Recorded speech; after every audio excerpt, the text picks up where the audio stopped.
అందరికీ నమస్కారం అండి. నేను ఒక పాస్టర్ గారిని ఒకటి అడగాలి అనుకుంటున్నాను.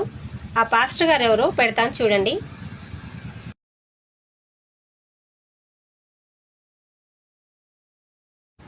కలవరి టెంపుల్ సతీష్ కుమార్ గారు పాస్టర్ గారిని నేను ఒకటి అడగాలనుకుంటున్నాను.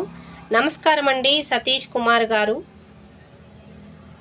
మీరు ప్రవీణ్ ప్రగడాల గారు చనిపోయినప్పుడు కనపడలేదు. యూట్యూబ్లలో వాళ్ళు వీళ్ళు చేస్తున్నారు.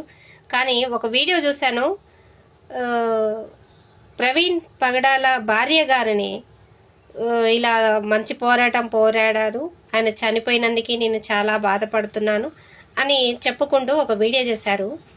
ప్రవీణ్ పగడాల గారు మంచి పోరాటం పోరాడారు అని ప్రజలు దేశ ప్రపంచ వ్యాప్తంగా తెలుసు. ఆయన చనిపోయాక ఇంకా తెలిసింది. కానీ మీరేం పోరాటం చేస్తున్నారండి? ప్రవీణ్ పగడాల గారి పాస్టరు మంచి పోరాటం పోరాడాడు. నాకు అది చెప్పడం రావట్లేదు, ఎందుకంటే మీలాగా మేము చదువుకోలేదు, మోటోళ్ళం, ఏదో తెలిసి తెలియక జీవిస్తున్నాం. కానీ మనసులో ఒక బాధ మిమ్మల్ని అడగాలి అనిపించి అడుగుతున్నాను. ప్రవీణ్ ప్రగడాల గారు మంచి పోరాటం పోరాడారు, కానీ మీరేం పోరాడుతున్నారు? అసలు ఏం బోధిస్తున్నారు?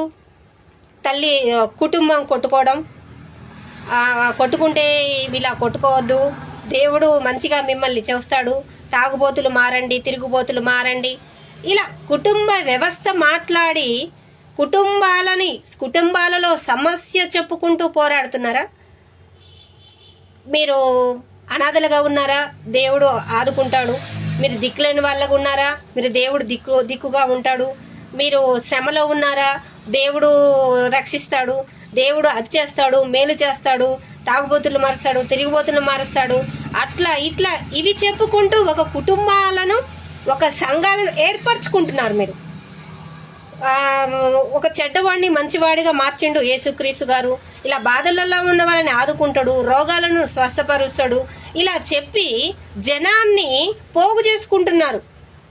మీరేం పోరాటం పోరుతున్నారు? క్రీస్తు రాజ్యాన్ని, ఒక స్థాపకుడు క్రీస్తు రాజ్యం మనం కట్టాలి అని ప్రవీణ్ ప్రగడాల గారు ఒక మంచి పోరాటం పోరాడారు అని మీరు చెప్పారు, సానుభూతి తెలిపారు. మీకు కృతజ్ఞతలు, నమస్కారాలు. మీరేం పోరాటం పోరాడుతున్నారో ఒకసారి దేవుడిని అడగండి, దేవుడే చెప్తాడు మీ పోరాటం ఏంటో.